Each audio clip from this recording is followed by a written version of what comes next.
Olá pessoal, meus irmãos de Axé. No vídeo de hoje o tema será como descobrir o nome das entidades. Eu sou o Pai Marcos, Babalaú e Faemi, olá. Quem acabou de chegar no canal, aproveita, se inscreva, ative o sininho para receber as notificações, diretamente no seu celular. Isso é uma vantagem, porque se a gente voltar lá atrás, para se aprender alguma coisa, a pessoa tinha que se deslocar até o terreiro no dia de gira de desenvolvimento para aprender alguma coisa que muitas vezes era fracionado, Não existia Google. Então a pessoa aprendia 10% hoje, 20% daqui a uns dias, porque o sacerdote ou a sacerdotisa dificilmente contava um segredo de uma vez só, Sem falar muitas pessoas que tinham pé na macumba, que foi embora do Aie e levou consigo, levou no caixão os segredos, porque não contava para ninguém mesmo, só para alguém muito próximo. Então hoje em dia está muito fácil o negócio, É tanto que por isso está uma chuva de desinformação também, Muita gente sem conhecimento acaba propagando a mentira. O foco desse canal, por isso que eu estou falando para você se inscrever, você de fato vai aprender algo que funciona e sem nada oculto, e falando a verdade, tá bom? Então o tema de hoje, como eu disse, vamos falar sobre como descobrir o nome das entidades. Isso é uma coisa que preocupa muita gente. Aqui no Brasil a gente tem vários cultos, Batuque, Candomblé, Jurema, Catimbó, mas eu vou falar pautado em cima da Umbanda, que é uma das maiores religiões brasileiras.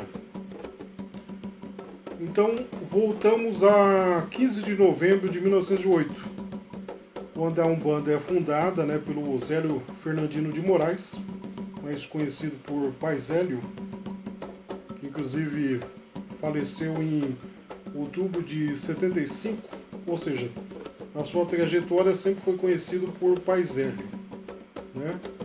E a Umbanda, nos dias atuais, a gente tem 11 linhas, até marquei aqui. Então a gente tem a linha de caboclo, oito velho, herê, marinheiro, boiadeiro, ciganos, baianos, malandros, exu, pombagira e exu mirim.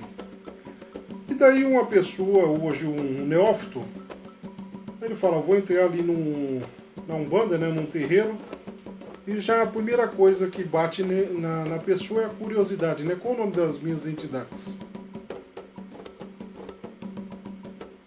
Se ela chegar no terreiro, o sacerdote olhar para ela e falar, por exemplo, a sua entidade chama fulano de tal, isso é verdade? Não.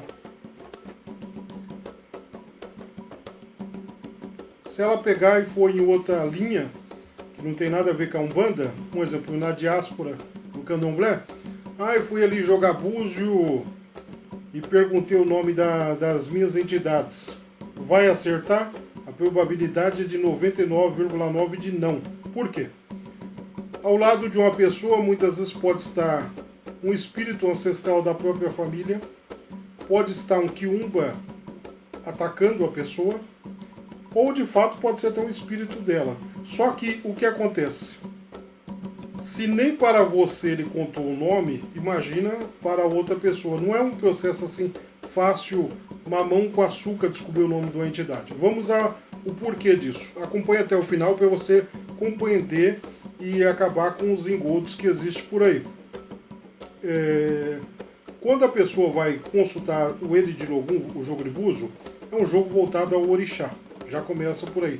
Não é para falar sobre eguns, porque todos que eu citei aqui, caboclo, preto velho, herê, marinheiro, boiadeiro, ciganos, baianos, malandros, exu, pombagira, exu mirim, são eguns. Por que eguns?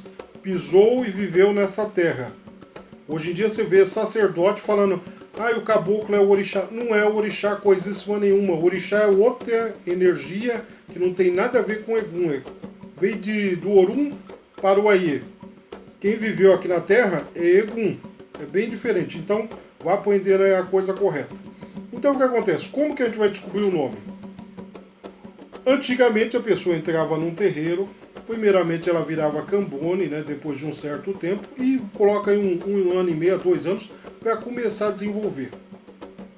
Hoje, muitas vezes a pessoa está transitando na rua, entra dentro do terreiro e já quer incorporar os espíritos e saber o nome de tudo. Isso não existe. Então, um sacerdote com juízo, né, o que ele vai fazer? A pessoa está desenvolvendo, normalmente vai incorporar primeiro ou o caboclo ou o Exu. Né? Normalmente esses dois que aparecem primeiro.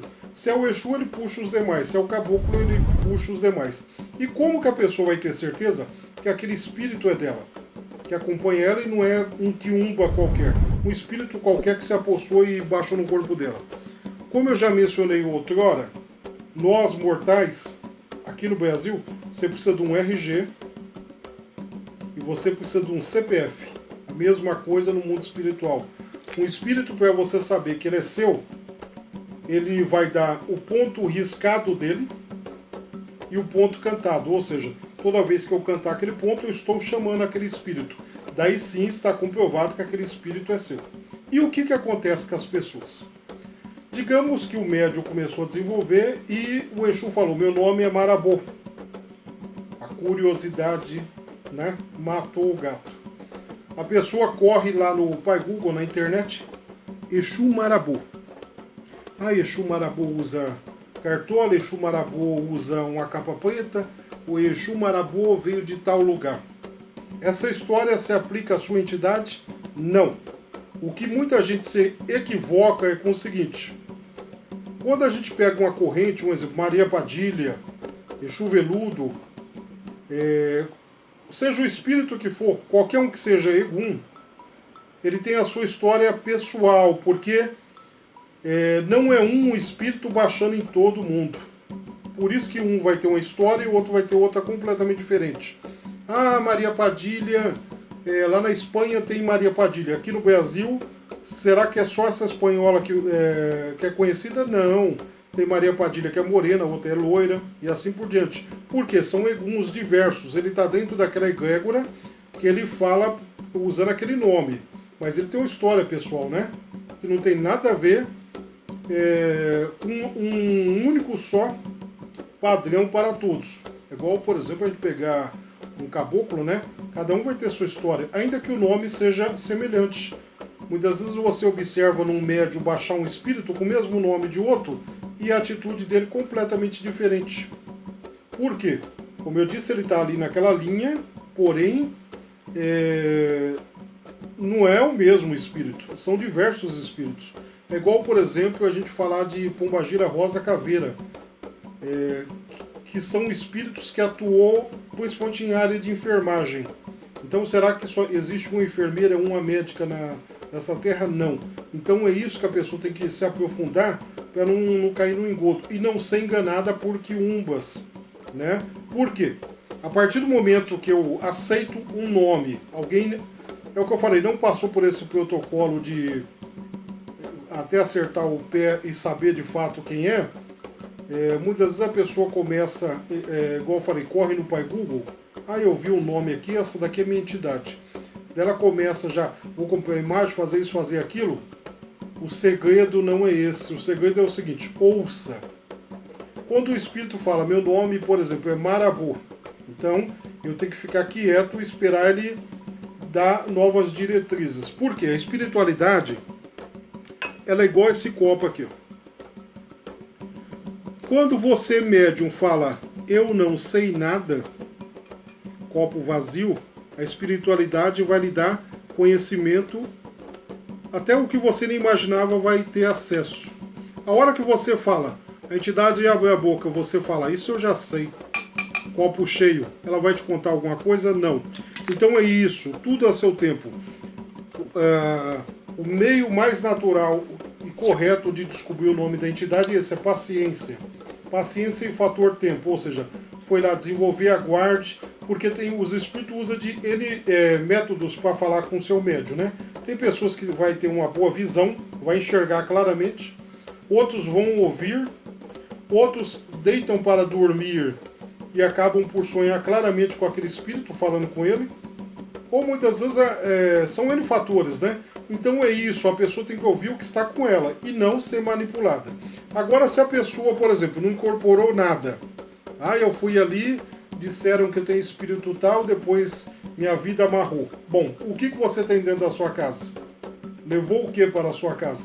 Que eu já cheguei a ver pessoas que tem lá um monte de assentamento, não tem nenhuma ligação com aquilo dali, está cultuando um quiumba qualquer, ou muitas das vezes entidade de outra pessoa, que uma pessoa esperta, ela pega, fica passando o assentamento para outros, cuidar, fortalecendo a si própria, e os demais aqui só vão se lascar, falando português claro, né?